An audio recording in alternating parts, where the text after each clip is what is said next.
Anitha Pushpavanam Kuppusamy Viha YouTube channel அன்பர்கள் அனைவருக்குமே அன்பான வணக்கம்.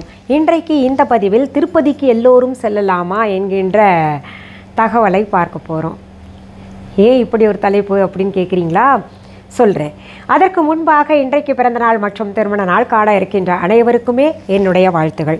உங்களுடைய வாழ்க்கையில் நீங்கள் அனைத்து நலங்களும் வளங்களும் கிடைக்கப்பெற்று நீடூழி வாழணும்னு நான் திருப்பதி பெருமாள்கிட்டேயே வேண்டிக்கிறேன். இந்த காணொளியை காண்கின்ற அனைவருக்குமே இந்த நாள் இனிய நாளாக அமையட்டும்.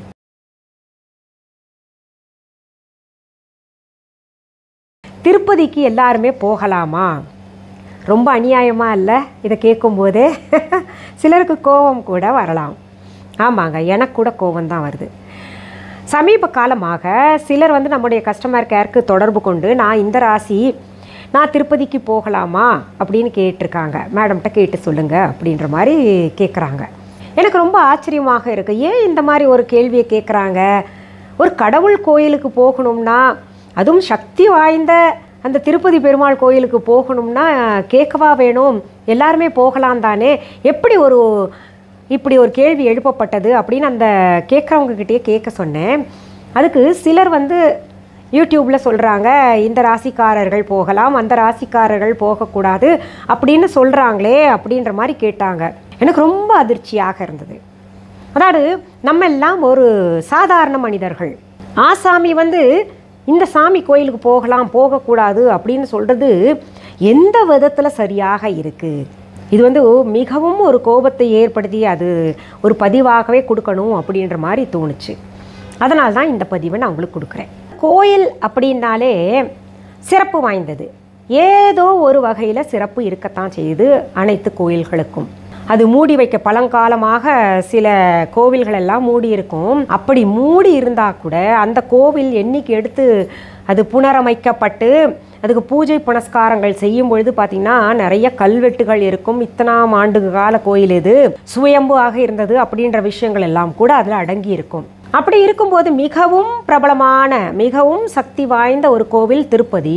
அந்த கோவிலுக்கு இந்த ராசிக்காரர்கள் போகலாம், இந்த லக்னக்காரர்கள் போகலாம், இந்த ராசிக்காரர்கள் போகக்கூடாது, இந்த லக்னக்காரர்கள் போகக்கூடாது அப்படின்னு ஒரு அபத்தமான பேச்சையெல்லாம் யார் இப்படி பரப்புகிறாங்க அப்படின்னு எனக்கு சத்தியமாக தெரியாது. எனக்கு இந்த மாதிரி கேள்விகள் வரும்போது தான் யாருன்னு கூட நான் கேட்கல. அது பார்க்கறதுக்கு கூட எனக்கு நேரம் கிடையாது. அது பார்க்குறதும் தேவையில்லை. எனக்கு தேவையில்லாத ஒரு விஷயம் நான் யாருமே பார்க்கறதில்லன்னு வச்சுக்கோங்க.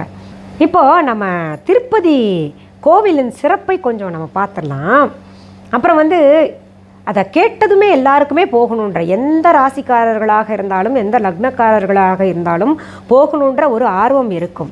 எல்லாருமே போகலாங்க, கட்டாயம் போகலாம். எல்லாருக்கும் அந்த திருப்பதி பெருமாளுடைய அருள் கட்டாயம் கிடைக்கும். இன்னாருக்கு தான் கொடுப்பேன், இன்னாருக்கு கொடுக்க மாட்டேன்றதே கிடையாது. இந்த கோயிலில் நிறைய சிறப்புகள் இருக்குது. பொதுவாகவே இந்த திருப்பதி கோயிலுக்கு திங்கட்கிழமையில் தங்கியிருந்து நம்ம தரிசனம், அதாவது முந்தின நாளே போயிட்டு திங்கட்கிழமையில் திருப்பதி பெருமாளை தரிசனம் செய்தோமே ஆனால் ரொம்ப நல்லது அப்படிம்பாங்க. ஏன் அப்படின்னு பார்த்தீங்கன்னா, சந்திரன் உச்சமாக இருக்கக்கூடிய ஸ்தலம் திருப்பதி. சந்திரன் உச்சம் பெற்று இருக்கக்கூடிய இடம் பார்த்திங்கன்னா திருப்பதி. அதனால் சந்திரன் அப்படின்னாலே திங்கள் தானே. அதனால் திங்கட்கிழமையில் நம்ம பெருமாளை தரிசிப்பது ரொம்பவே சிறப்பு அப்படிம்பாங்க. ஆனால் எல்லா கூட்டமும் திங்கட்கிழமையே போய் நின்னாங்கன்னா சரிப்படுமா? என்னுடைய கருத்து என்ன அப்படின்னு பார்த்தீங்கன்னா, பகவானை தரிசனம் செய்யணும். அதனால் நம்ம அனைத்து நாள்கள்லேயும் போகலாம் அப்படின்னு சொல்லுவேன். குறிப்பாக இந்த சந்திரன் வீக்காக இருக்குது நம்ம ஜாதக கட்டத்தில் அப்படின்னு நினைக்கிறவங்க, இல்லை சந்திரன் உச்சமாக இருக்குது, கடகராசி கடக லக்னம் இப்பேற்பட்டவர்கள் எல்லாம் இந்த சந்திரன் உச்சமாக இருந்தால் கூட நமக்கு இந்த சந்திரன் ஆதிக்கத்தை பெற்றவர்கள் எல்லாம் கூட நம்ம அந்த திங்கட்கிழமையில் போயிட்டு வரலாம். ஆனால் அனைத்து நாள்களுமே திருப்பதி போய் பெருமாளை தரிசிக்கக்கூடிய உகந்த நாள்கள் அப்படின்னு சொல்லுவேன். அடுத்தது பார்த்திங்கன்னா, 7 மலை ஏறுறோம் இல்லையா? 7 மலை ஏறி போய் நம்ம பெருமாளை தரிசிக்கும் பொழுது நம்ம துன்பங்கள் எல்லாம் இறங்குமுகமாக, நம்முடைய கவலைகள் எல்லாம் இறங்குமுகமாக போயிடும் அப்படின்னு ஒரு தாத்பரியம் இருக்குது. நம்ம ஏறி போய் தரிசனம் பெருமாளை செய்தால் நம்முடைய துன்பங்கள் எல்லாம் இறங்கிவிடும். அடுத்தது பார்த்திங்கன்னா, இந்த ஸ்தலத்துக்கே ஒரு பெருமை என்னென்னா, வடக்கு தாழ்ந்து இருக்குது, வடகிழக்கு தாழ்ந்து அந்த இடத்துல நீரோட்டம் இருந்துக்கிட்டு இருக்குது, தெற்கு உயர்ந்திருக்கிறது. அதனால் இந்த கோயில் ரொம்ப சிறப்பு வாய்ந்ததாக சூட்சும சக்திகள் கொண்டதாக இருக்குது. நம்ம அங்கே போகும்போதே பார்த்திங்கன்னா நம்ம ஒரு நிலையிலேயே இருக்க மாட்டோம். நம்ம மனம் வந்து அதிவேகமாக ஒரு சக்தி வாய்ந்து செயல்படும். காரணம் என்ன அப்படின்னு பார்த்திங்கன்னா, அங்கே இருக்கக்கூடிய அங்கே திங்கள், அதாவது சந்திரன் உச்சம். சந்திரன் வந்து மனதுக்காரகன் இல்லையா? அப்போது நம்முடைய மனம் வந்து சுறுசுறுப்பாக செயல்படும். ஒரு இனம் புரியாத ஒரு சந்தோஷம் ஏற்படும். எல்லாத்துக்குமே மனம்தானே காரணம். அங்கே போகும்போது மனதுக்காரனுக்குரிய சந்திரன் உச்சமாக இருக்கின்ற காரணத்தினால, சக்தியாக இருக்கின்ற காரணத்தினால நம்ம சுறுசுறுப்பாக இயங்குவோம். அப்பா நமக்கு எல்லாமே நல்லது நடக்கும் அப்படின்ற மாதிரி ஒரு தன்னம்பிக்கையை ஏற்படுத்தும். அங்கே வந்து சூட்சும சக்திகள் உலவி கொண்டு இருக்கிறதும் அப்படி தான் இருக்கும். இந்த வடக்கு தாழ்ந்து தெற்கு உயர்ந்து இருக்கின்ற காரணத்தினால, அதனால் அந்த சூட்சும சக்திகளை நாமும் அதிர்வலைகளாக பெற்றுக்கொண்டு வீட்டுக்கு வர்றோம். அதனால் நமக்கு நல்லதே, திருப்பதிக்கு போனாலே திருப்பம் நடைபெறும், நல்லது நடக்கும் அப்படின்னு சொல்கிறோம் இல்லையா? அதனால் நமக்கு நிறைய நன்மைகள் வாழ்க்கையில் ஏற்படுது. இது எல்லாத்துக்கும் பொதுவானது. இதில் இந்த ராசி அந்த லக்னம் அப்படின்லாம் கிடையாது. அடுத்தது பார்த்திங்கன்னா, ஸ்ரீராமானுஜர் அங்கே நிறைய யந்திர தந்திர சக்கரங்களை வந்து அங்கே வச்சிருக்காரு. அது வைக்கும் பொழுது பார்த்திங்கன்னா, யந்திர தந்திர சக்கரங்கள் எந்த கோவிலில் எப்படி வைக்கணும், எதை வைக்கணும் அப்படின்றது இருக்கு இல்லையா? அப்படி வைத்த காரணத்தினால அதிலிருந்து வெளிப்படுகின்ற அதிர்வலைகள் எல்லாமே நமக்கு நிறைய குறிப்பிட்ட இத்தனை கிலோமீட்டர் அப்படின்ற வரைக்கும் நமக்கு நல்ல அதிர்வலைகளை ஏற்படுத்தி கொடுக்கும். அந்த அதிர்வலைகளை நம்ம அங்கே பெருமாளுக்கு நின்று, இந்த பெருமாளை நின்று தரிசிக்கும் பொழுது அந்த அதிர்வலைகள் எல்லாம் நம்ம கிட்ட வந்து நம்ம ரீசார்ஜ் அப்படிம்போம் இல்லையா? அந்த மாதிரி ரீசார்ஜ் ஆகிக்கிட்டு வரும்பொழுது பார்த்திங்கன்னா, அது குறிப்பிட்ட காலம் வரைக்கும் நமக்கு அது இருக்கும். நம்ம உடல்லையும் இருக்கும், நம்மை சுற்றி பரவி இருக்கும், வீட்லேயும் தங்கி இருக்கும். அதனால் நல்லது ஏற்படுது. இன்னொன்று பார்த்திங்கன்னா, அந்த திருப்பதியில் ஒரு அறையில் உட்கார வச்சு அதுக்கப்புறம் கொஞ்சம் கொஞ்சமாக கூட்டமாக அனுப்புவாங்க பார்த்திங்களா? அந்த அறையில் உட்கார்ந்துருக்கும் போது கூட நிறைய பேர் அந்த திருப்பதி பெருமாளின் நாமத்தை தான் சொல்லிக்கிட்டு இருப்பாங்க. அங்கே போயிட்டு சினிமா கதையோ அந்த கதையோ இந்த கதையோ பேசிக்கிட்டு இருந்தால் அது வேஸ்ட்டு. அப்படி யாராவது பேசுனீங்கன்னா அதை தவிர்த்துருங்க. அங்கே இருந்தீங்கன்னா 7 குண்டலவாளா திருப்பதி பெருமாளே அப்படின்னே நினச்சிக்கிட்டு இருங்க. உங்களுடைய என்ன கஷ்டம் இருக்கோ அதெல்லாம் போயிடணும் அப்படின்னு அவருடைய நாமத்தை சொல்லி சொல்லி நம்ம வேண்டிக்கிட்டு இருக்கணும். அந்த அறையில் ரொம்ப நேரம் தங்குற மாதிரி பார்த்துப்பாங்க. ஏன்னா நம்ம அந்த திருப்பதி பெருமாள் கோயில்லையே கூட்டம் அப்படியே பார்த்திங்கன்னா ரொம்ப நேரம் நிற்க வைப்பாங்க. அவங்க நினச்சிருந்தா 2 லைன் கட்டிட்டு 3 லைன் கட்டிட்டு 3 நபராக இருந்து உள்ளே போகிற மாதிரி செய்யலாம். ஆனால் ஒரு நபராகத்தான் போகிற மாதிரி சின்னதாக லைன் கட்டியிருப்பாங்க. இது எல்லாம் ஏன் அப்படின்னு பார்க்கும்போது, நீண்ட நேரம் நம்ம தங்கி இருந்து அந்த அங்கே வீசுகின்ற அருள் அலைகளை, அதிர்வலைகளை பெற்றுக்கொள்ள வேண்டும், நம்ம உடல் ஏற்றுக்கொள்ள வேண்டும், மனதும் ஏற்றுக்கொள்ள வேண்டும் அப்படின்ற காரணத்துக்காகத்தான் அந்த மாதிரி சின்ன லைன், ஒரு ஆள் போகிற மாதிரி லைன் கட்டிக்கிட்டு நிதானமாக போகிற மாதிரி அந்த அறையிலையும் பூட்டி வைப்பாங்க. அந்த லைனும் அப்படி அமைச்சிருக்காங்க.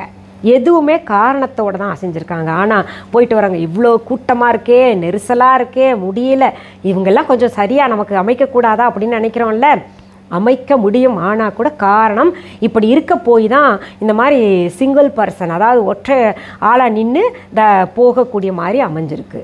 அடுத்தது 18 சித்தர்களில் ஒருவரான கொங்கண சித்தர் வந்து திருப்பதியில் ஜீவசமாதி ஆயிருக்காரு. தெற்கு குளத்தின் படிக்கரையில் 8ஆம் படிக்கரையில் ஜீவசமாதி ஆயிருக்காரு. சித்தர்களுடைய ஜீவசமாதி இருக்கின்ற இடத்துலையே அவர்களுடைய அருளலைகள் நம்மை வந்து தாக்கி நாம் வந்து சுறுசுறுப்பாக ஒரு சக்தி வாய்ந்தவர்களாக இருப்போம். இதுவும் ஒரு கூடுதல் சிறப்பு.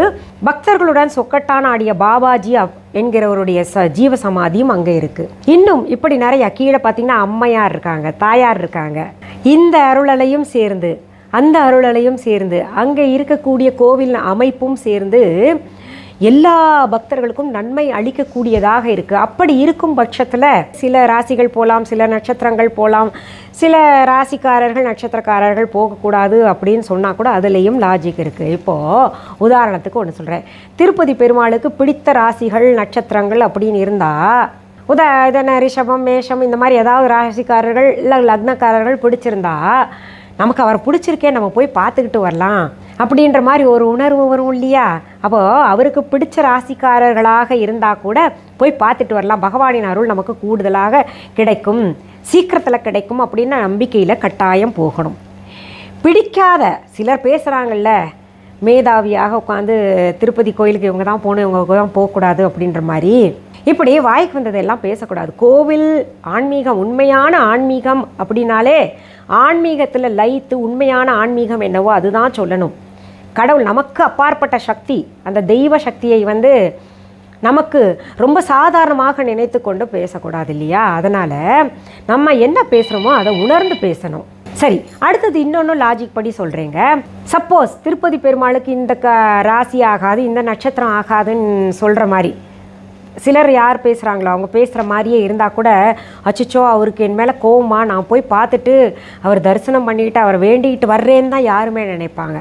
அதனால் அப்பேற்பட்டவங்களை, அதாவது பிடித்தமானதாக இருந்தால் கூட போகணும், பிடிக்கலன்னா கூட நம்ம போயிட்டு அங்கே தரிசனம் செஞ்சுட்டு வந்தோம்னா நமக்கு நல்லது தான் நடக்கும். அதாவது அவங்கள வந்து மகிழ்ச்சி ப்ளீஸ் பண்ணணும் அப்படின்னு சொல்லுவாங்க இல்லையா? அவர்களை மகிழ்ச்சி படுத்தினோம்னா மகிழ்ச்சி அடைந்து பகவான் வந்து கருணை காட்ட மாட்டாரா?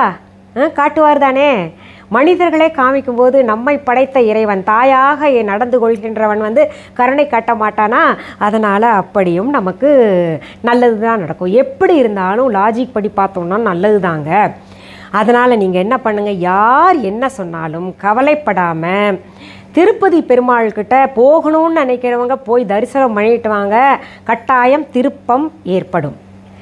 இது திருப்பதி பெருமாள்னு மட்டும் நான் சொல்லிங்க. எந்த கடவுளை நீங்கள் கும்பிடணும் அப்படின்னு நினைக்கிறீங்களோ, எந்த கோவிலுக்கு போகணும்னு நினைக்கிறீங்களோ, இந்த இடைத்தரகர்களாக விளங்கக்கூடிய மனிதர்கள்கிட்ட போய் கேட்காதீங்க, நான் இந்த ராசி போகலாமா வரலாமா அப்படின்னு கேட்காதீங்க. நீங்கள் போங்க, நீங்கள் போனதுக்கான பலன்கள் கட்டாயம் கிடைக்கும். நீங்கள் வச்ச வேண்டுதல்களுக்கான பலன்கள் கட்டாயம் கிடைக்குங்க. அதனால் தேவையில்லாமல் நம்ம போய் யார்கிட்டையாவது நான் போகலாமா போகக்கூடாதா அப்படின்னு கேட்டுக்கிட்டு நீங்களே வந்து உங்களை உங்கள் வாழ்க்கையில் பின்னடைவை ஏற்படுத்திக்காதீங்க. இன்னொரு விஷயம் சொல்கிறேங்க. வைணவர்கள் பெருமாளை வணங்கக்கூடியவர்கள் குலதெய்வம் தெரியலன்னா திருப்பதி பெருமாளை குலதெய்வமாக ஏற்றுக்கொள்ளலாம். சைவர்களாக இருந்தால் முருகப்பெருமானை ஏற்றுக்கொள்ளலாம், சிவபெருமானை ஏற்றுக்கொள்ளலாம். வைணவர்கள் திருப்பதி பெருமாளை குலதெய்வமாக ஏற்றுக்கொண்டு எந்த விதமான ஒரு சங்கடம் மனசில் இல்லாமல் நீங்கள் கும்பிடுங்க. சரி, இந்த பதிவு உங்களுக்கு கட்டாயம் பயனுள்ள பதிவாக இருக்கும். இதை உங்களுடைய ஃப்ரெண்ட்ஸ் ரிலேட்டிவ்ஸ்க்கு கட்டாயம் ஷேர் பண்ணுங்கள். இது வரைக்கும் என்னுடைய யூடியூப் சேனலை சப்ஸ்கிரைப் பண்ணாதவங்க சப்ஸ்கிரைப் பண்ணிக்கோங்க. பக்கத்தில் ஆல் என்கின்ற ஆப்ஷனை அழுத்தி விடுங்க. அப்போ தான் நான் பதிவிடுகின்ற பதிவுகள் அத்தனையுமே உங்களுடைய கவனத்திற்கு வந்து சேரும். சரி, இப்போ நம்ம விஹா ஆன்லைன் பற்றி சொல்கிறேன். ஒரு சிலருக்கு விஹா ஆன்லைன் பற்றி சொன்னால் பிஸ்னஸ் பற்றி பேசுகிறாங்க அப்படின்ற நினைப்பு இருக்குது. தவறு ஏதும் நான் செய்யலை, என்னுடைய தொழிலை நான் செய்துக்கிட்டு இருக்கிறேன். பார்க்க பிடிக்காதவங்க இது வரைக்கும் பார்த்துட்டு விலகி கொள்ளலாம். புதிதாக பார்க்கக்கூடியவர்களுக்காகத்தான் ஒவ்வொரு பதிவிலேயும் நம்ம விஹா ஆன்லைன் பற்றி சொல்லிகிட்ருக்கேன். விஹா ஆன்லைன் என்பது எங்களுடைய ஆன்லைன் ஷாப். இது வரைக்கும் எங்களுடைய Viha online shopping app download செய்யாதவங்க தம்ப்நெயிலில் கொடுக்கப்பட்டிருக்கின்ற விஹா ஆன்லைன் என்கின்ற ஸ்பெல்லிங் பார்த்துட்டு இந்த ப்ளே ஸ்டோர் ஆப் ஸ்டோருக்கு போய் டெக்ஸ்ட் பண்ணுங்கள், விஹா ஆன்லைன் அங்கே வரும். அதை டவுன்லோட் பண்ணிக்கிட்டு அதில் மிஸ்ஸஸ் அனிதா குப்புசாமிஸ் விஹா ஆன்லைன் அப்படின்னு பார்த்து தெரிஞ்சு கன்ஃபார்ம் பண்ணிக்கோங்க. அதுதான் என்னுடைய ஆன்லைன் ஷாப். இது தவிர viha.online என்கின்ற இ-காமர்ஸ் வெப்சைட்டும் நடத்திக்கிட்டு வர்றேன். பொருள்களை நேரில் பார்த்து வாங்குறவங்களுக்காக சென்னை ராஜா அண்ணாமலைபுரத்தில் விஹா கடையும் நடத்திக்கிட்டு வரோம். லிங்க்ஸ் உங்களுக்கு கண்டுபிடிக்க முடியல அப்படின்னா இந்த டிஸ்கிரிப்ஷன் பாக்ஸ் ஓப்பன் பண்ணுங்கள். விஹா கடைக்கான ஸ்டோர் அட்ரஸும் கொடுக்கப்பட்டிருக்கு, கஸ்டமர் கேர் நம்பரும் கொடுக்கப்பட்டிருக்கின்றது. விஹா ஸ்டோர் வர்றதுக்கான கூகுள் ரூட் மேப்பும் தரப்பட்டிருக்கு. அது தவிர viha.online இ-காமர்ஸ் வெப்சைட்டோட லிங்க் மற்றும் விஹா ஆன்லைன் ஷாப்பிங் ஆப்கான லிங்க்ஸும் தரப்பட்டிருக்கு.